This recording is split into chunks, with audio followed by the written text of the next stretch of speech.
Hi, beautiful souls. Today, I want to talk about something that so many of us struggle with: taking time out to heal. Not just emotionally, not just spiritually, but physically too.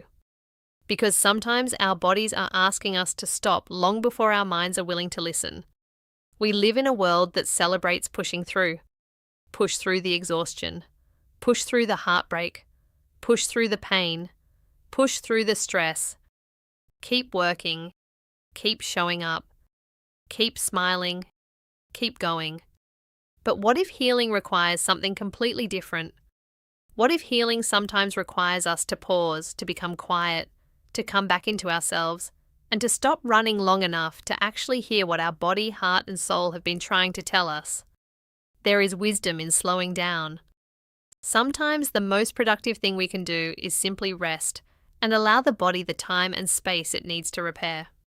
Think about what happens when you sprain an ankle or break a bone. You don't tell your body, "Come on, hurry up, I have things to do." You protect it. You reduce the load. You give it time. You nourish it. You allow inflammation to settle and tissue to rebuild. The body already knows something about healing. And yet when the injury is emotional, we often expect ourselves to recover immediately. We lose someone we love, and we expect ourselves to be okay next week. We experience betrayal, and we tell ourselves to move on. We spend years living in stress, and then wonder why our bodies are exhausted. This brings me to that powerful phrase, "The body keeps the score." The phrase became widely known through the work of psychiatrist and trauma researcher Bessel van der Kolk, whose work explored how traumatic experiences can affect the brain and body. Now, this doesn't mean that every illness is caused by unresolved emotions, and science does not support blaming ourselves for disease. Cancer isn't necessarily caused by negative thoughts. A broken bone isn't caused by a lack of positive thinking. And we should never replace appropriate medical care with spirituality. But science does show us that the brain, nervous system, immune system, hormones, and body are deeply interconnected. Our experiences can affect our physiology. Long-term stress can influence sleep, blood pressure, immune function, muscle tension, digestion, and pain perception. Our nervous system is constantly asking one question: am I safe? And when we're constantly living in stress, our bodies can remain in a state of protection. So sometimes healing begins with something incredibly simple: creating moments where the body feels safe enough to soften. And this is where I want to bring in something spiritual: the idea of the law of attraction. Now, I don't believe we need to think of the law of attraction as a magical formula where you simply think about something and the universe is obligated to deliver it. There isn't strong scientific evidence that our thoughts literally send out a quantum signal that forces reality to give us what we want. But there is something very powerful underneath the idea. Our attention influences our perception. Our intentions influence our choices. Our beliefs influence our behavior. And our behavior changes the direction of our lives. Imagine someone who has spent 10 years saying, "I'm not worthy. I'm always going to struggle. Nothing ever works out for me." That person may unconsciously make choices consistent with those beliefs. They may stay in unhealthy relationships. They may avoid opportunities. They may be afraid to ask for what they need. Now imagine that same person begins getting quiet. They begin healing. They begin asking, "What do I actually want? What feels true for me? What kind of life would I choose if I wasn't living from fear?" Slowly, their internal compass changes. They start saying no to things that drain them. They start saying yes to things that nourish them. They change who they spend time with. They seek help. They take better care of their bodies. They pursue a new career. They leave a relationship that no longer feels healthy. They begin walking a different path. Was that magic?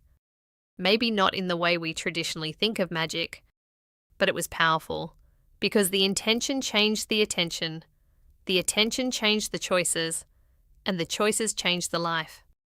That's where I believe there is something beautiful about coming into your center. Sometimes we need to get quiet enough to hear the truth underneath all the noise. When we're constantly consuming information, scrolling, comparing, worrying, working, and reacting, it can become difficult to hear our own inner voice. So take a few minutes, sit somewhere quiet, put your phone down, close your eyes and breathe. Not because breathing is going to magically cure everything, but because slow, intentional breathing can influence the nervous system. When we're stressed, our breathing often becomes faster and shallower. When we intentionally slow the breath, especially with a longer, comfortable exhale, we can encourage the body toward a calmer state. Our heart rate can change. Muscle tension can decrease. Our sense of threat can soften. And that can change how we experience pain. Think about someone experiencing chronic back pain. The pain is real. But then they become anxious about the pain. They tense their muscles. They breathe shallowly. They worry, what if this never goes away? That fear can increase muscle tension and make the experience of pain even more overwhelming. Now imagine that person receives appropriate medical care, learns about their condition, and also begins practicing slow breathing. They breathe in gently and slowly exhale. Again and again. They aren't telling themselves, my pain isn't real. They're telling their nervous system, I'm here. I'm listening. I don't have to panic. That distinction matters. Breathing isn't replacing medicine. It's becoming another tool. And we can apply this to emotional pain too. Maybe you've just received heartbreaking news. Maybe you're grieving. Maybe you're overwhelmed. Before immediately trying to solve everything, you can place your hand over your heart and take a slow breath. And simply say, I am allowed to feel this. Sometimes healing begins when we stop fighting what we're feeling. And this brings us to the heart. We often talk about healing the body as though the body is separate from our emotional and spiritual lives. But we're whole beings. When the heart is hurting, the body knows. When we're grieving, our sleep can change. Our appetite can change. Our energy can change. Our muscles can become tense. Our concentration can change. Our stress hormones can change. Again, this doesn't mean every physical symptom is psychological. It means that our systems are connected. And when we begin caring for the whole person, we create more opportunities for healing. So ask yourself, what is my body asking me for right now? More sleep? More nourishment? Movement? Medical attention? A break? Less stress? A boundary? A conversation? Time in nature? Professional support? Sometimes the answer isn't another supplement. Sometimes it isn't another productivity hack. Sometimes the answer is simply stop, rest, listen, receive. There is also something beautiful that happens when we become quiet enough to set an intention from the heart. Not an intention based on what everyone else expects from us. Not what social media says we should want. Not what our family says we should become. Not what our ego thinks will make us look successful. But what is actually true for us. Maybe your intention is, I want to live more peacefully. Maybe it's, I want to stop abandoning myself. Maybe it's, I want to treat my body with kindness. Maybe it's, I want to heal the relationship I have with myself. Maybe it's, I want to create a life that feels meaningful. Maybe it's, I want to become available for love again. Or maybe it's simply, I want to give myself permission to begin again. When an intention comes from that deeper place, it becomes more than a wish. It becomes a direction. And then we begin taking small actions that align with it. That's where spirituality meets psychology. That's where intention meets behavior. That's where the inner world begins influencing the outer world. And this is also where people sometimes talk about the quantum field. Quantum physics tells us that nature behaves in profoundly strange ways at very small scales. Fields are fundamental to modern physics, and quantum field theory is one of the major frameworks used to describe particles and their interactions. But I want us to be careful here. Quantum physics does not currently establish that human thoughts can simply manifest a desired reality by sending intentions into a universal field. That's a spiritual interpretation, not an established medical or physical law. But I think we can still use the idea of a field as a beautiful metaphor. Imagine that your life exists within a field of possibilities. Every day you make choices. Every day you reinforce certain patterns. And when you change your inner orientation, you may begin noticing possibilities that were invisible to you before. You may meet different people. You may recognize opportunities. You may become willing to take risks. You may notice what your body has been telling you. You may finally realize, I don't have to keep living the way I've been living, and suddenly, the path begins to change. Not because you wished your life into existence, but because you changed the way you participated in your life. Beautiful souls, healing is not always dramatic. Sometimes healing looks like going to the doctor. Sometimes it looks like physical therapy.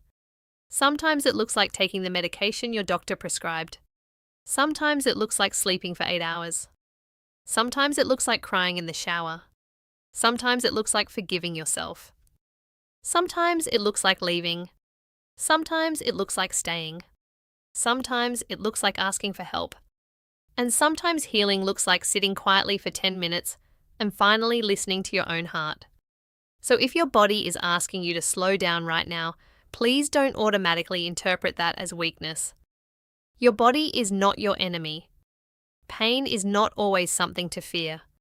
Sometimes pain is information. Sometimes fatigue is information. Sometimes anxiety is information. And sometimes your body is simply saying, please pay attention to me. Listen. Breathe. Get the medical care you need. Give yourself rest. Give your nervous system moments of safety. Give your heart permission to grieve. Give your soul space to speak. And then ask yourself one beautiful question. What would healing look like if I stopped trying to become who I was before and allowed myself to become someone new? Maybe this season isn't about going backward. Maybe it's about coming home. Coming home to your body. Coming home to your heart. Coming home to your breath. Coming home to your truth. And from that center, you may discover an entirely new path. So today, beautiful souls, take a moment. Put your hand over your heart. Close your eyes. Take one slow breath in and a gentle breath out. Again. And as you breathe, remind yourself, I don't have to rush my healing. I can listen to my body. I can honor my heart. I can choose a new direction. I can take this one breath, one choice, and one day at a time. Because healing isn't always about becoming the person you were before you were hurt. Sometimes healing is discovering the person you were always meant to become. And perhaps the quiet you've been avoiding is exactly where your next chapter is waiting. Take the time. Listen deeply. Breathe. And let yourself heal. And as always, beautiful souls, if this message spoke to your heart today, please take a moment to like this video and subscribe to the channel. Your support helps this community grow and allows these messages of healing, hope, and self-discovery to reach more beautiful souls who may need to hear them. And if you know someone who is going through a season of healing right now, share this video with them. Sometimes a simple message can arrive at exactly the right moment. Thank you for being here. Thank you for taking this time for yourself. And remember, you don't have to rush your healing. You don't have to have all the answers today. Just take the next breath, listen to your heart, and trust yourself enough to take the next step. Take the time. Listen deeply. Breathe. And let yourself heal. Hi, beautiful souls. I'll see you in the next one.